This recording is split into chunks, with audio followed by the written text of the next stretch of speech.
नारायण नारायण। तुम्हारी ब्राह्मण धर्म के प्रति निष्ठा देखकर देवता भी स्वर्ग में आनंदित होंगे। हे राम, धर्म शास्त्रों का अध्ययन, तप और जप करने का अधिकार केवल ब्राह्मण समुदाय को ही है। तुम्हारे राज्य में निश्चय ही कोई पापी शूद्र अपने दास धर्म को त्याग कर मोक्ष सिद्धि हेतु तपस्या कर रहा है। नारायण नारायण, सतयुग में ऐसी अशुभ घटना कभी नहीं घटी राम। शूद्र और तप? हाँ, निश्चित ही कोई शूद्र है। मेरे अंतर्ज्ञान से मुझे प्रतीत हो रहा है कि वो पापी दक्षिण में कहीं छिपकर कार्य सिद्धि कर रहा है, धर्मादेश का उल्लंघन कर रहा है। इस संबंध में धर्मादेश क्या है मुनिवर? धर्म आज्ञा का उल्लंघन करने वाले शूद्र का सर्वनाश, ताकि सारी प्रजा को विदित हो कि जो कोई वर्ण व्यवस्था को तोड़ने का दुस्साहस करेगा उसे केवल मृत्युदंड ही नहीं अपितु मृत्यु के पश्चात भी हजारों वर्षों तक नरक यातना भोगनी पड़ेगी।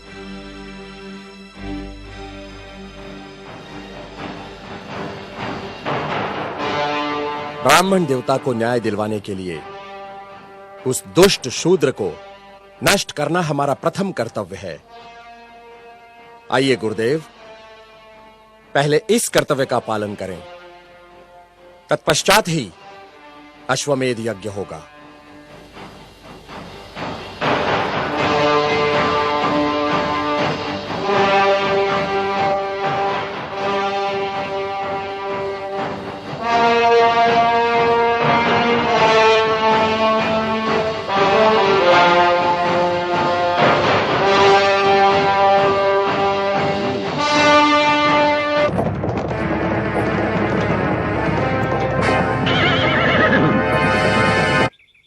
गुरुदेव, दक्षिण का सारा अरण्य खोजने के पश्चात भी हमें उस पापी का पता नहीं चला। क्या वो अधर्मी हमारे हाथ से बच जाएगा? क्या हम ब्राह्मण देवता को कभी न्याय नहीं दिलवा पाएंगे? इसकी चिंता ना करें राम, हमारी सारी सेना उस दुष्ट को ढूंढने में लगी है। गुरुदेव, वो देखिए, कोई आश्रम जान पड़ता है। चलिए वहां चलकर देखते हैं। उस अधर्मी का पता संभवतः वहीं से चल जाएगा। चलिए। ब्रह्मांड में फैला हुआ सारा अस्तित्व करुणामय है। अस्तित्व की रचना को पंचमहाभूत संभालते हैं। पंचमहाभूत अर्थात अग्नि, पृथ्वी, वायु, जल व आकाश। जल अर्थात वर्षा सभी की भूमि पर बरसती है। वो ये नहीं देखती कि ये भूमि वैश्य की है या शूद्र की। सभी की भूमि पर समान वर्षा होती है, वहां कोई भेद नहीं होता। सूरज सभी के लिए निकलता है, वह हवा सभी के लिए बहती है। सूरज केवल सवर्णों के लिए ही नहीं निकलता और हवा केवल ऊंची जाति वालों के लिए ही नहीं बहती। वर्षा अगर भेदभाव करती तो सवर्णों की भूमि पर ही बरसती, वह शूद्र वर्षा से वंचित रह जाते। निसर्ग के ये तत्व सभी के लिए समान रूप से उपलब्ध हैं। वहां कोई भेदभाव नहीं है, न कोई ऊंच है न कोई नीच है। शिष्यगण, पहले ऐसा नहीं था। हमारे पूर्वज धन धान्य से भरपूर थे, हमारे नगर उन्नत थे, एक सभ्य संस्कृति थी हमारी। विदेशी क्रूर आर्यों ने आक्रमण कर हमारी नागरिक सभ्यता को नष्ट कर डाला, हजारों नर नारियों का वध कर डाला और अन्य लोगों को दास बनाकर अपनी वैदिक ब्राह्मणी सभ्यता की स्थापना की। मैं पूछता हूं, उनकी संस्कृति में क्या है? क्या है उनकी संस्कृति में? कुछ नहीं, सारी असमानता है। और इसीलिए हमें शिक्षित होकर उनकी पाखंडता को सारे लोगों के सामने लाना होगा और तभी हमारा जीवन सार्थक होगा। मानव मानव में भेद करने वाले वैदिक धर्म की हमें आवश्यकता नहीं, बल्कि निसर्ग के भेदभाव रहित नियमों को स्थापित करना है। और यही मेरी शिक्षा है शिष्यगण। गांव गांव, नगर नगर जाकर समानता की शिक्षा दो। जाति भेद की असमानता को समानता में परिवर्तित करो। प्रकृति कभी नहीं हारती, एक दिन तुम्हारी अवश्य विजय होगी। पृथ्वी पर जन्म लेने वाला हर व्यक्ति मृत्यु को प्राप्त होता है। जीवन का पूर्ण विराम है मृत्यु। मृत्यु सत्य है, इसीलिए तुम्हारा जीवन एक सपना है। ब्राह्मण हो, क्षत्रिय हो या शूद्र हो, सबके जीवन की अनिवार्य घटना है मृत्यु। मृत्यु तुम्हारे अहंकार को छीन लेती है। केवल एक मानव की तरह तुम जीते हो, वहां कोई भेद नहीं है। मरने के बाद तुम जन्म लोगे या नहीं, ये पुनर्जन्म की कल्पना मिथ्या है, क्योंकि तुमने इस जीवन को एक मानव की तरह नहीं, बल्कि शूद्र, क्षत्रिय या ब्राह्मण की तरह जिया है। चातुर्य वर्ण व्यवस्था में जकड़े हुए तुम लोग स्वाभिमान के साथ नहीं जी रहे हो। तुम नीच रहकर मर भी गए तो तुम्हारे माथे पर लगा नीचता का कलंक मिट नहीं जाएगा। तुम्हारी आने वाली पीढ़ी नीची कहलाएगी। यही अमान्य प्रथा पीढ़ी दर पीढ़ी चलेगी। इसे समाप्त करो।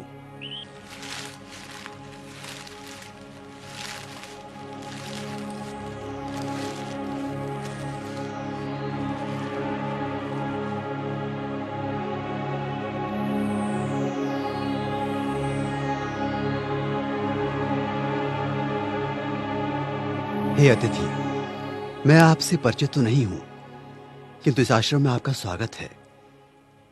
मैं आपसे प्रार्थना करता हूं कि आप हमारा आतिथ्य स्वीकार करके हमें अनुग्रहित करें।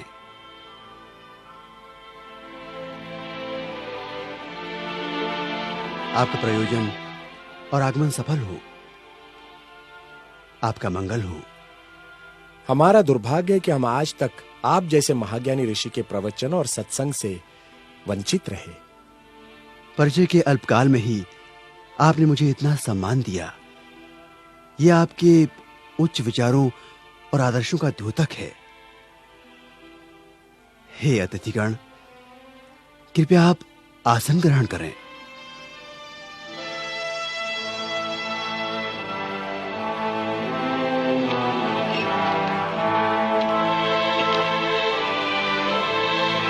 विराजिए।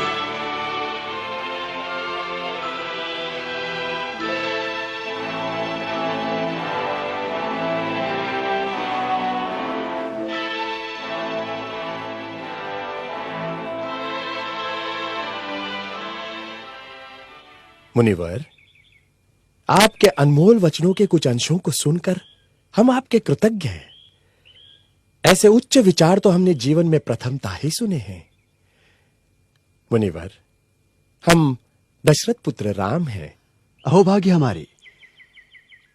आज इस आश्रम की भूमि आपके आगमन से पावन हो गई। स्वयं प्रजापालक ही हमारे आतिथ्य में आए हैं।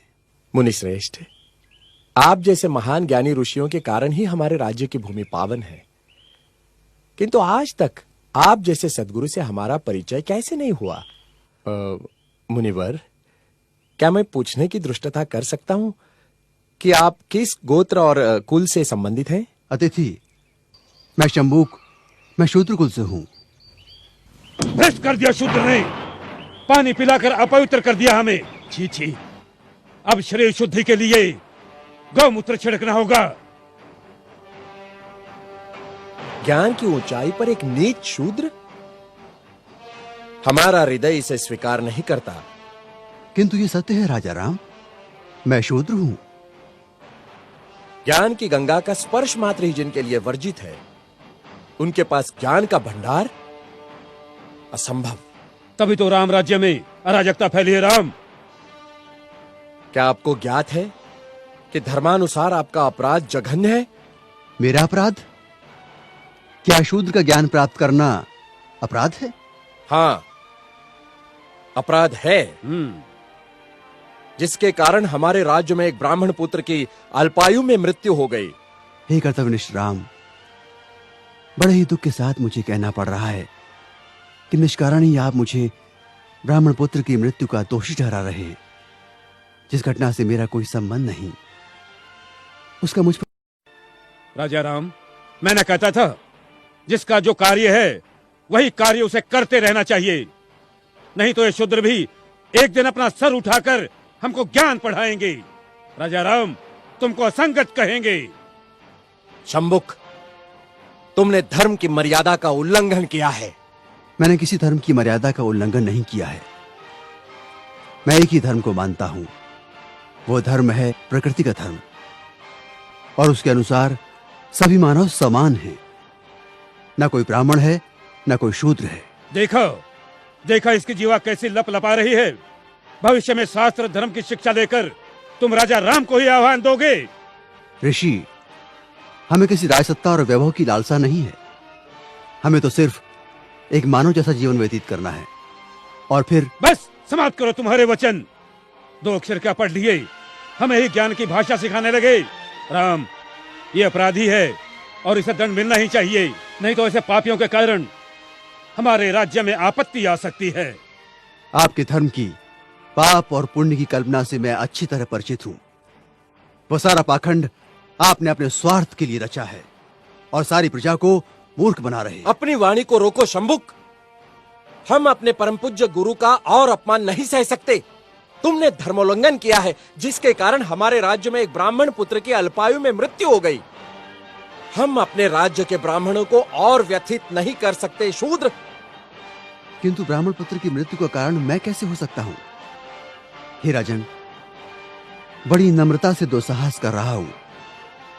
आप तनिक अपने मन दर्पण में झांक कर तो देखें, तो आपको पता चलेगा कि आज की और कल की आपकी छवि में कितना अंतर पड़ा है। हे मर्यादा पुरुषोत्तम, राजा के अहंकार को कुछ क्षण के लिए त्याग कर तो देखो।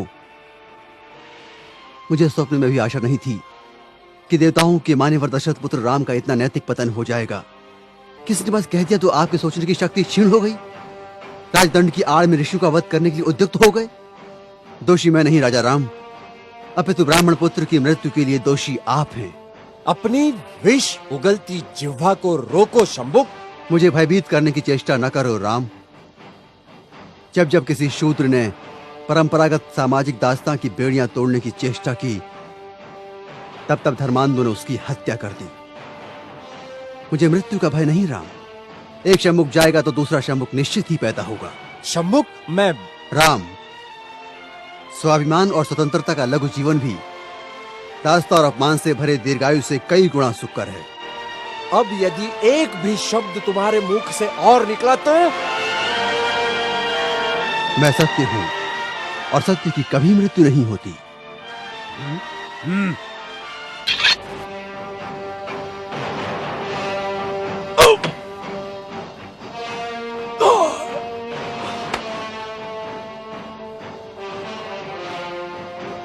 न्याय प्रिय प्रभु रामचंद्र की जय। न्याय प्रिय प्रभु रामचंद्र की जय। न्याय प्रिय प्रभु रामचंद्र की जय। न्याय प्रिय प्रभु रामचंद्र की जय।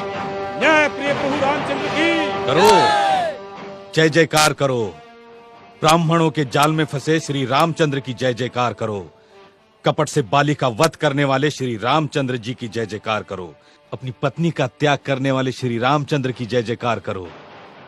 महर्षि शंभुक का वध करने वाले राम की जय जयकार करो। करो, जय जयकार करो, ताकि इनके काले कारनामों पर पर्दा पड़ता रहे।